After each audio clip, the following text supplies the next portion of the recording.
I think about, man, I have to perform songs every single night or every other night. Everyone knows Bruno Mars, the performer, but nobody knew the real Bruno, the kid who performed 1,000 shows before age 10, the teenager who slept in abandoned zoos, the man who lost everything to gambling. At 39, Bruno decided to tell the whole story.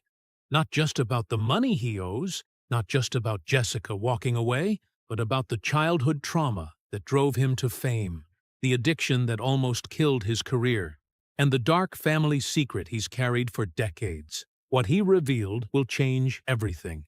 Bruno Mars was just 4 years old when most kids were still learning to read. While others played with toys, he was already performing 2 shows a night, 5 days a week. His family had a musical act in Waikiki, and he became their star.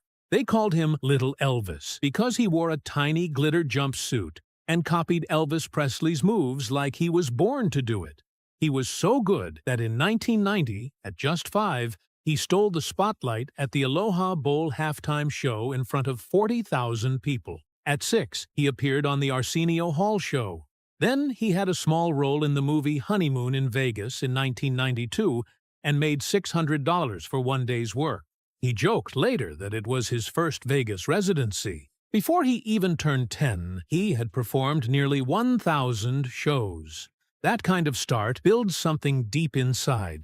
Maybe that's why, years later, when he was rehearsing for the Super Bowl halftime show, he said it felt like recess. But life didn't stay that shiny for long. When Bruno was 12, his parents divorced and the family act ended. Suddenly, there was no stage, no lights, and no money. Bruno, his dad, and his brother slept wherever they could, sometimes in a yellow '93 Cadillac, sometimes on rooftops in Waikiki, and even once in an abandoned bird zoo where peacocks screamed all night. They didn't have a real bathroom, so they'd sneak into hotel pools just to take a shower. Dinner was often just Spam musubi from 7-Eleven. For 5 months, they had no electricity. He practiced guitar by moonlight because they couldn't afford amps. At school, kids teased him for wearing thrift store clothes. But Bruno kept pushing. He earned $75 a night impersonating Michael Jackson, so he could pay for demo tapes and bus fare. That struggle made him tough. In 2003, music labels heard his demo and said he should be the next Ricky Martin.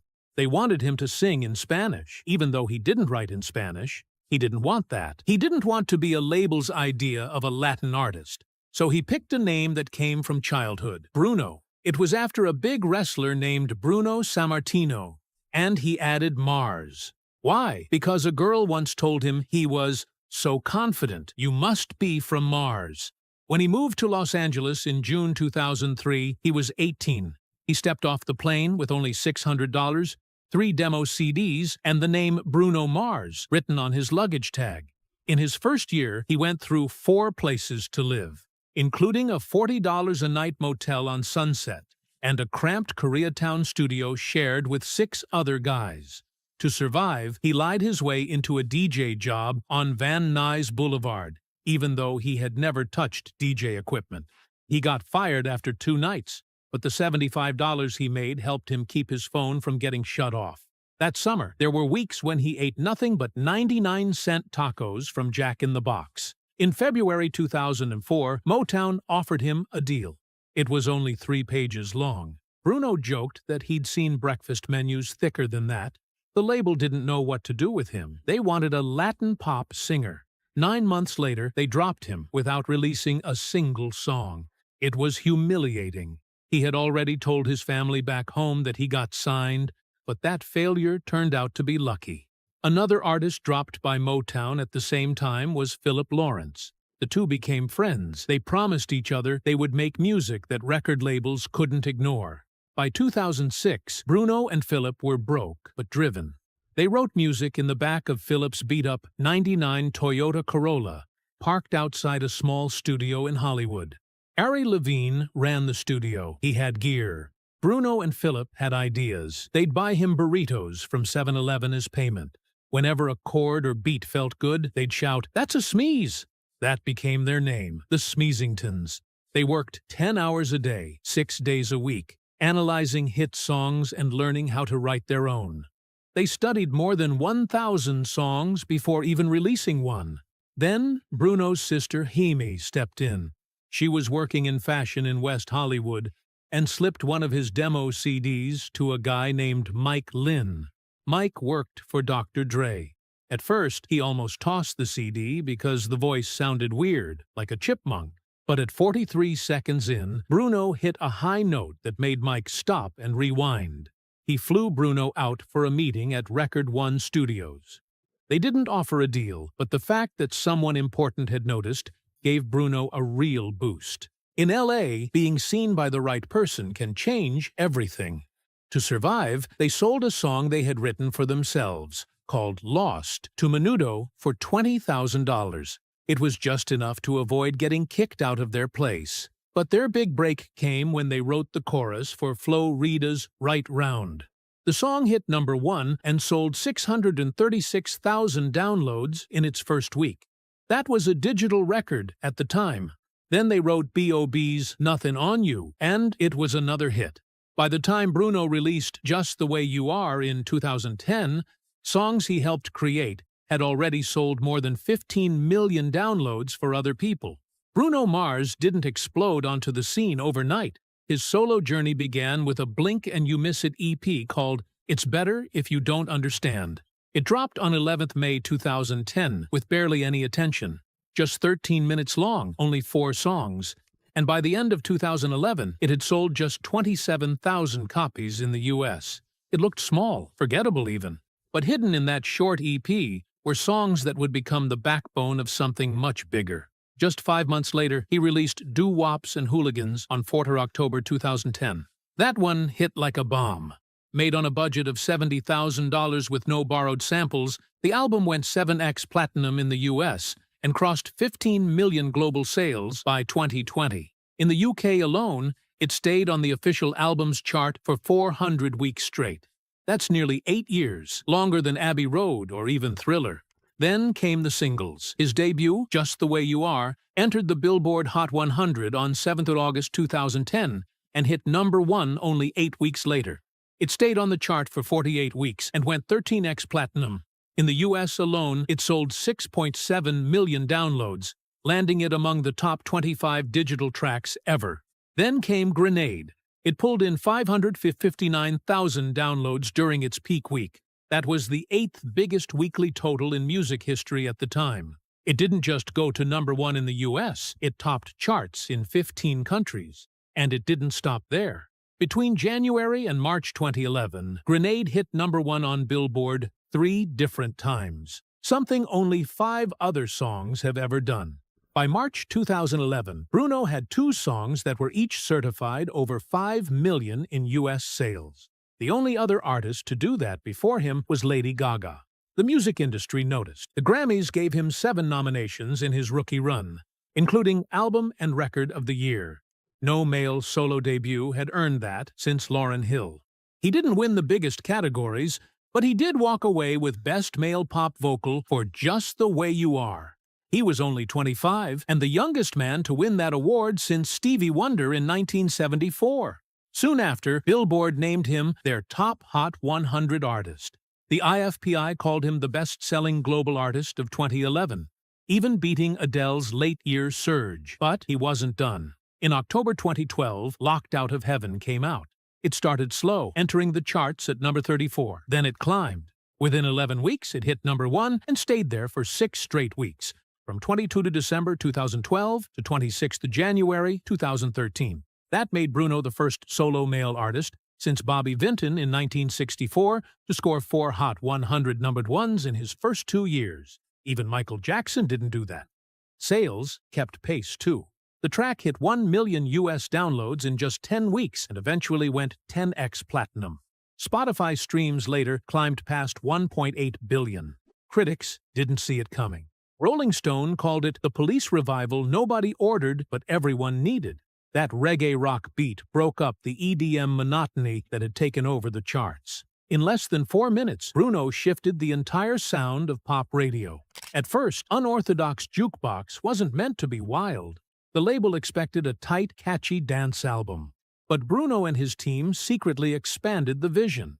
they stretched the budget and dabbled in 9 different genres, from the disco shimmer of Treasure to the bold, sensual rock of Gorilla, and even reggae with Show Me. The label panicked. One memo warned that radio wouldn't play an album this chaotic. Bruno didn't back down. He even gave up 4% of his future royalties to pay for live horns and vintage gear. The risk worked. Within a year, the album had moved 6 million copies worldwide. Critics were stunned. Spin magazine said it felt like flipping through a jukebox at 3 a.m. Chaotic, but magnetic. And Bruno's genre-blending blueprint would later be copied by artists like Dua Lipa and Harry Styles. The 2014 Grammys brought more fireworks. Unorthodox Jukebox won Best Pop Vocal Album and 2 other awards. Engineers revealed that each song used more than 120 individual audio tracks, the most of any nominee that year, even more than Daft Punk's Random Access Memories. That same night, during his Gorilla performance, someone filed a complaint to the FCC over a 0.6-second shot of Bruno thumping his chest. It was meant to mimic a gorilla. No fine was issued, but it did earn him a spot in the 2015 Guinness World Records for the shortest televised act to trigger an obscenity review.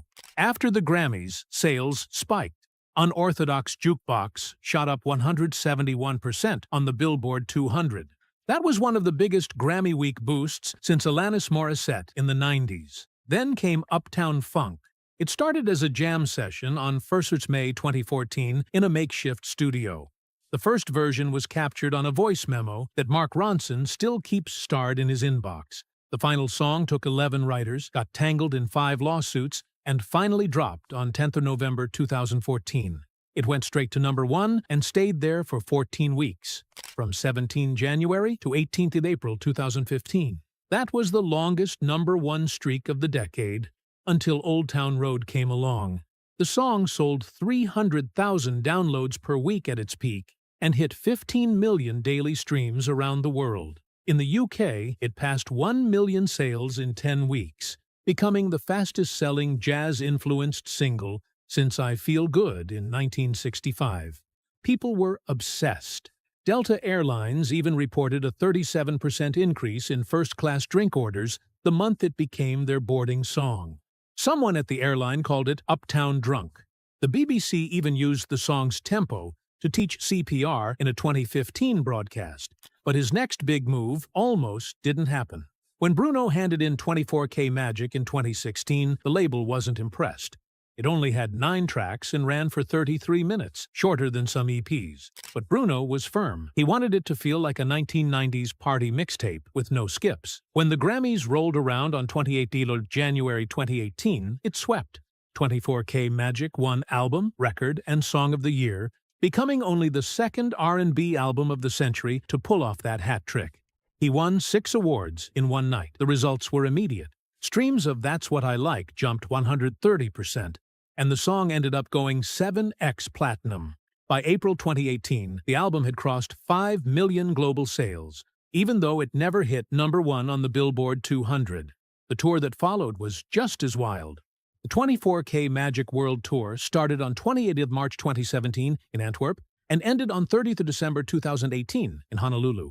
It included 215 shows on 6 continents. In New Zealand, he broke Beyoncé's record by selling 48,183 tickets in Auckland, 4,100 more than her 2016 stop. By the time the tour ended, it had sold 3.5 million tickets and earned $367.7 million.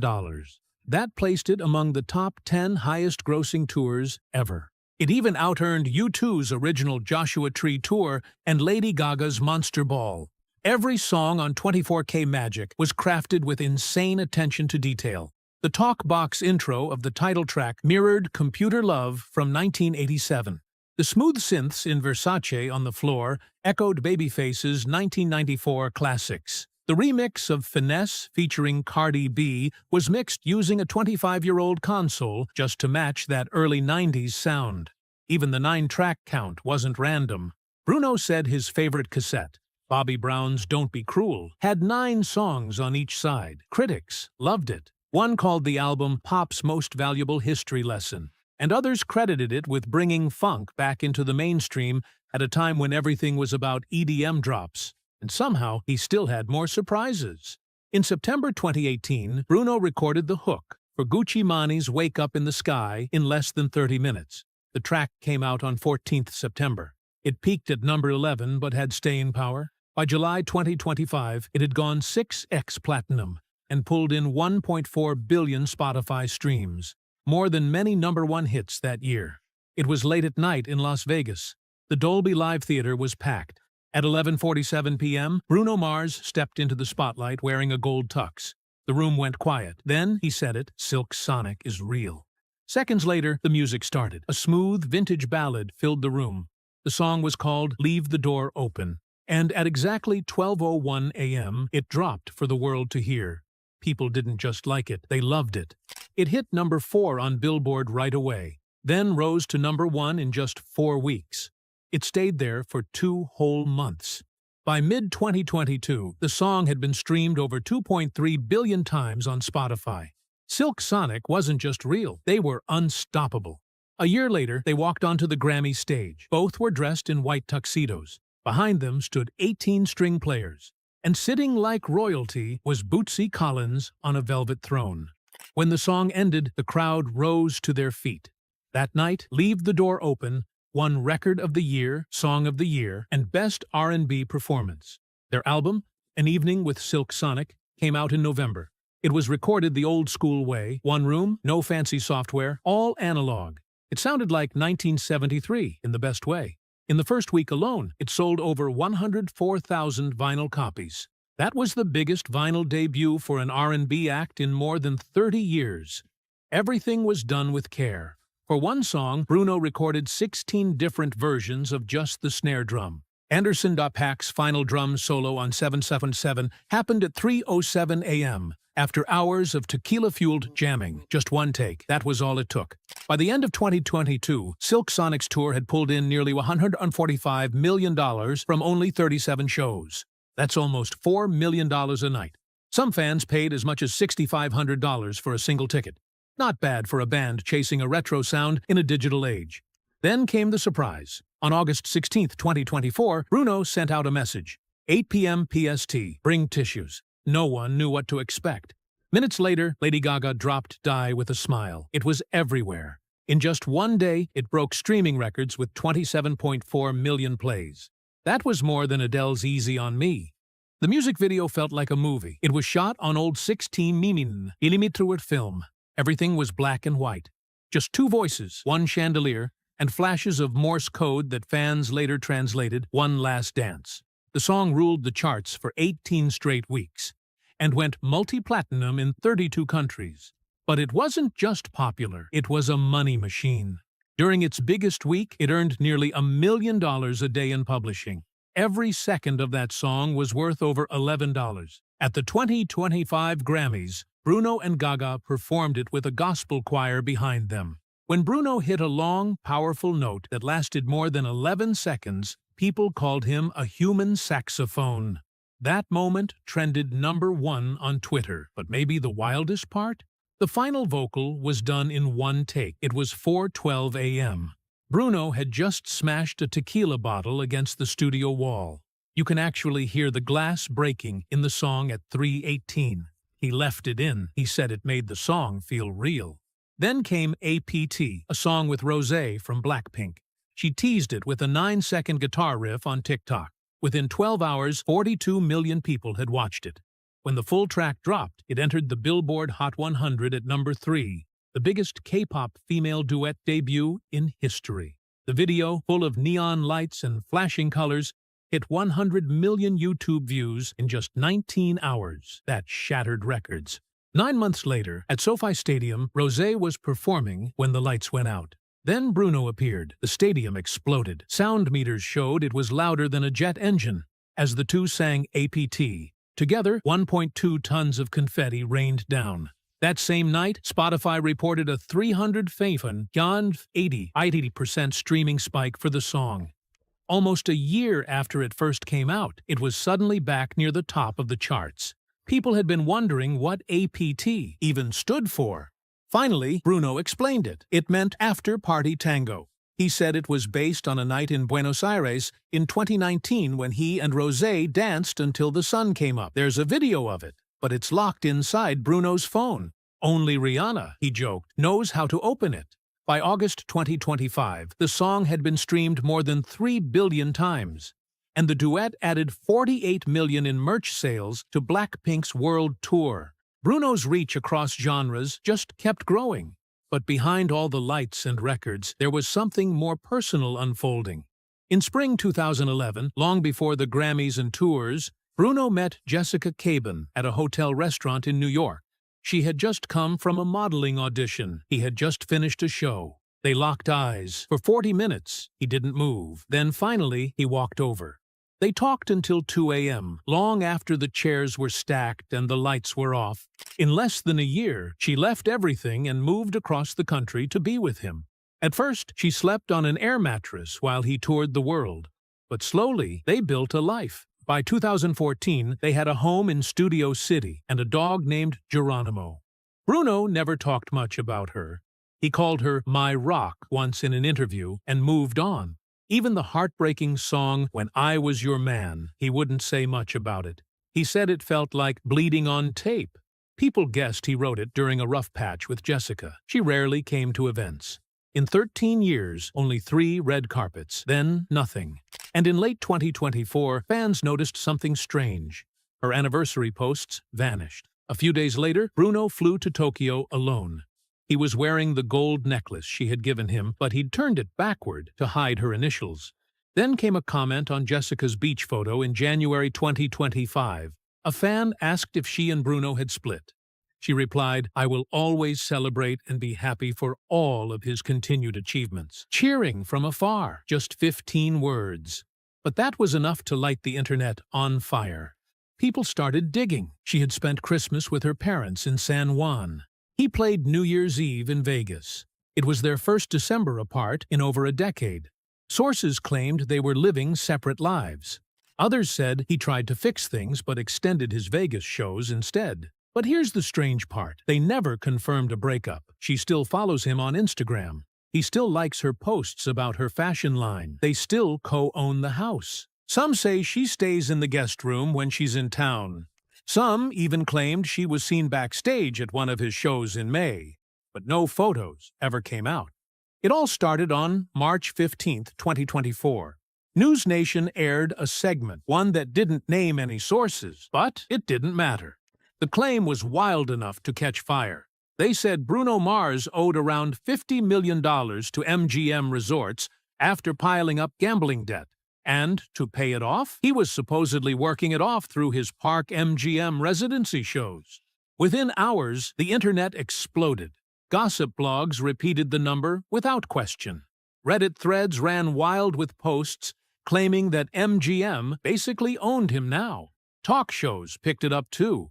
Shannon Sharpe even told his audience that he heard Bruno once lost $17 million in just one night at a blackjack table. It didn't matter if it was true or not. The image was too perfect. A global pop star singing about gold and riches, secretly trapped by a mountain of casino debt. It was made for viral headlines. In just 2 days, the hashtag #BrunoBroke was everywhere. And the phrase Bruno Mars $50 million debt was suddenly showing up in over 4 million Google results. All of it traced back to a single anonymous claim. That same day, MGM Resorts responded fast, not with vague PR talk, but with a clear and direct statement. They told Forbes and Billboard that Bruno didn't owe them anything. Their exact words were "no debt." They even said their relationship was based on mutual respect. And they made sure to remind everyone that Bruno was one of the world's best performers. This wasn't just about protecting his image. MGM had bigger reasons. If the public really believed their main headliner was drowning in debt, it could make investors nervous. It might even raise legal concerns. People were already whispering that MGM planted the story just to sell more tickets. But their official denial was strong enough to shut that theory down. Within 3 days, major outlets like Variety repeated their statement word for word. And MGM's stock price didn't budge. Wall Street, it seemed, believed them. Bruno, though, didn't release a boring statement. He turned the whole thing into a joke. During his show at Park MGM on April 12th, he looked out at the crowd and said, completely serious, "Ever since they said I'm on the hook for 50 mil, my phone been dry. Where my friends at when I'm up?" The crowd roared. That one moment was clipped, shared, and watched over 6.8 million times on TikTok in just a day. A few months later, on January 28, 2025, Spotify announced that he just hit 150 million monthly listeners. Bruno reposted it and added a caption, "Keep streaming, I'll be out of debt in no time." Then, 2 weeks after that, he surprised everyone by popping up on stage with Blackpink's Rosé at SoFi Stadium.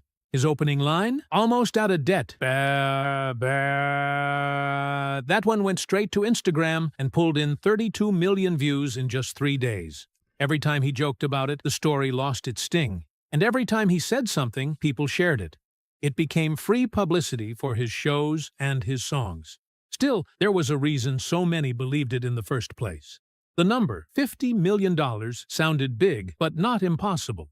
In Vegas, high rollers often bet $50,000 on a single hand of blackjack. If someone like Bruno lost that kind of money just 1,000 times over a few years, the total would reach $50 million. Gambling harm experts pointed this out, saying the math actually made sense. And Bruno himself had admitted in the past that he started gambling before he was even old enough and once lost everything in a poker game. That made the rumor feel even more real. Combine that with his massive income, he reportedly earns $1.5 million per show, totaling around $90 million a year. And it wasn't hard for fans to imagine him living like some modern-day Sinatra, winning and losing fortunes under the same neon roof.